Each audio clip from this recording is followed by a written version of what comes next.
tiens à préciser que le nourrissage public ont changé par rapport aux autres années. Auparavant, c'est les visiteurs qui donnaient à manger. À partir de cette saison, ça resteront que les soigneurs.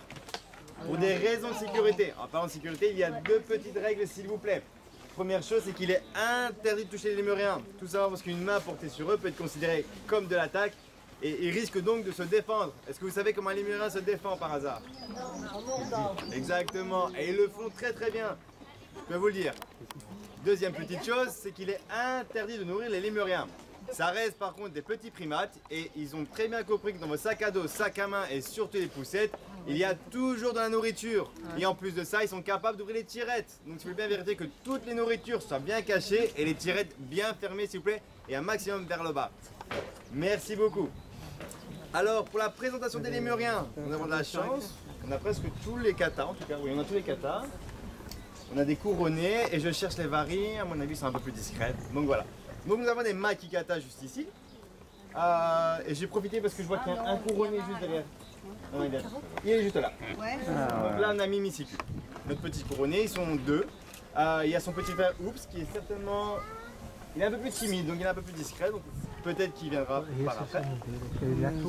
Désolé, j'ai beaucoup de lémuriens de moi.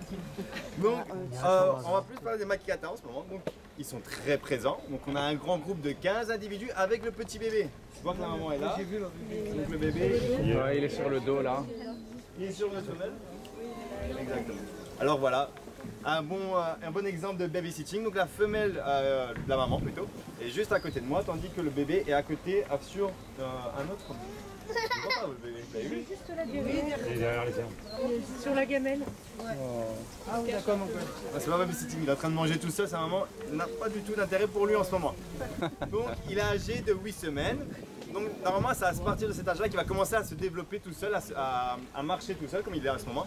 Mais il est un peu plus précoce, ça fait au moins 2 semaines qu'il est indépendant de sa maman. Et jusqu'à 12 semaines, logiquement, il va rester auprès de sa maman, au niveau du dos et du ventre. Il y a aussi le rôle de babysitting, où parfois les autres femelles vont pouvoir s'en occuper. Par contre, les mâles s'en occupent très très peu. Alors, chez nous, enfin chez les katas, C'est trop beau. Le petit court pour tout. totalement indépendant, on va dire. Ah voilà, donc chez les makata, ils vivent sous forme de groupe. Ouais, je l'ai vu, je l'ai vu, je l'ai vu.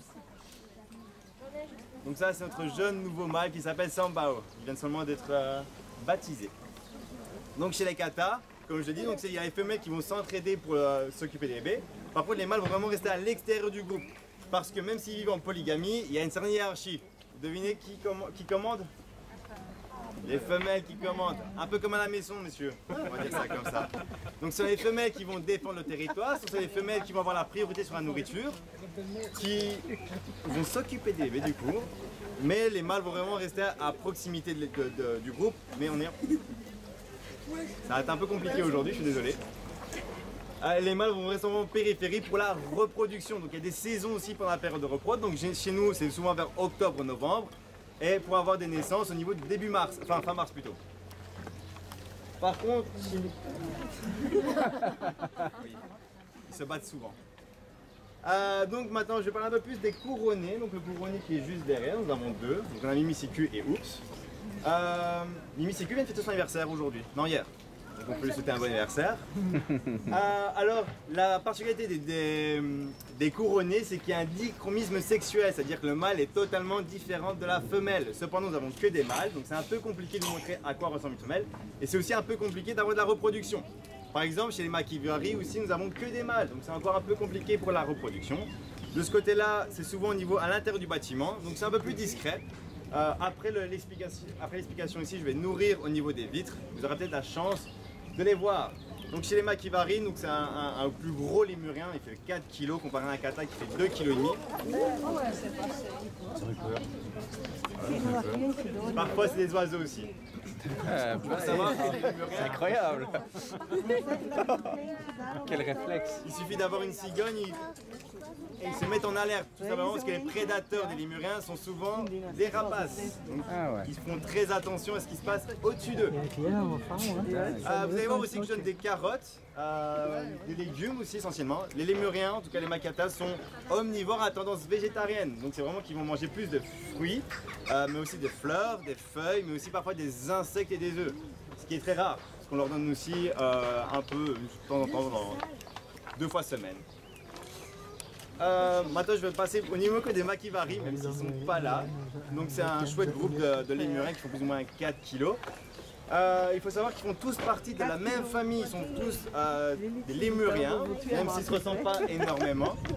Il existe plus de 113 espèces de lémuriens qui vivent tous à Madagascar exclusivement. Parmi les 113 espèces de lémuriens, 98% est en danger d'extinction, ce qui fait la famille la plus menacée du règne animal.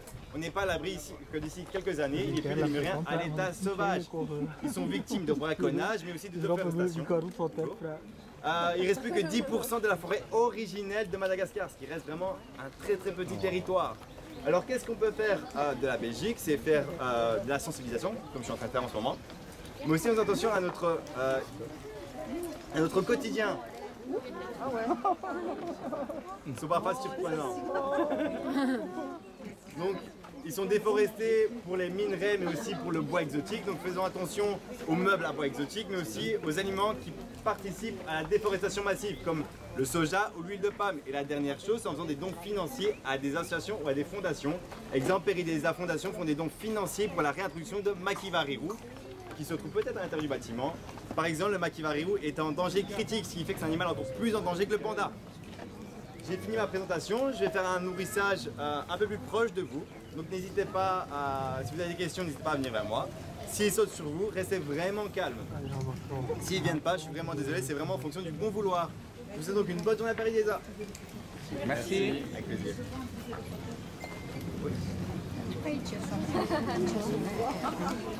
Steph, je vais faire une reconversion professionnelle.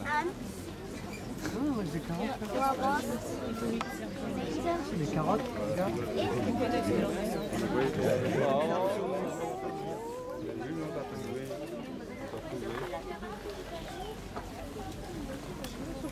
C'est magnifique.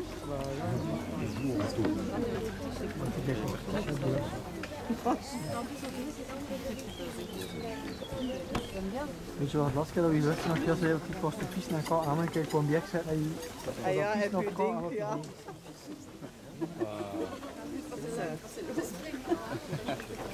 C'est toi une machine ici, là. Oui, c'est tout. Je vois qu'on a déjà eu l'idée. Oh, oui, oui. Oui, oui.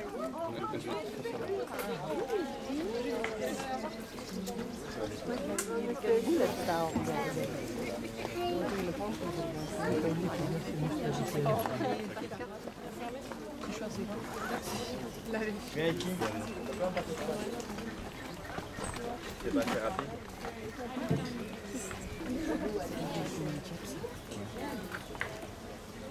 Oh, c'est trop beau, il rapproche son doigt. Ils sont délicats. Oh, c'est trop beau.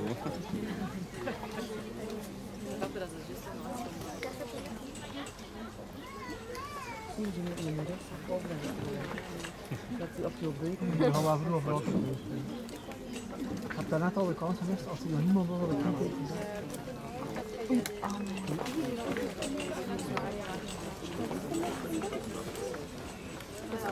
Vous arrivez à les reconnaître? Oui, ils ont tous un petit signe. Ah, oui. Exactement. Oui, mais Haro aussi d'ailleurs, qui est le grand frère du coup de Sambao.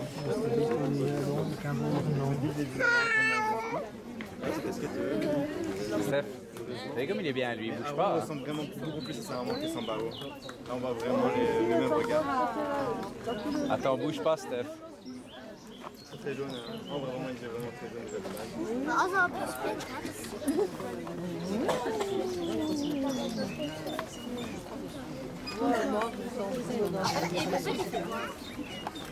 Paolo?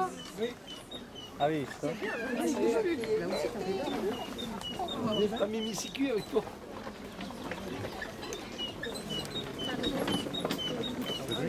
Magnifique.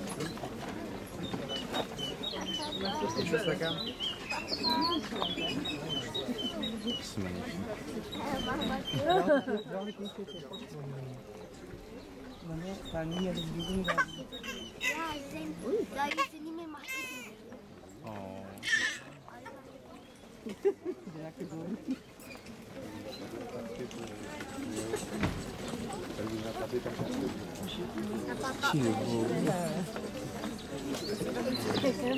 Ja, gewoon. Ouais.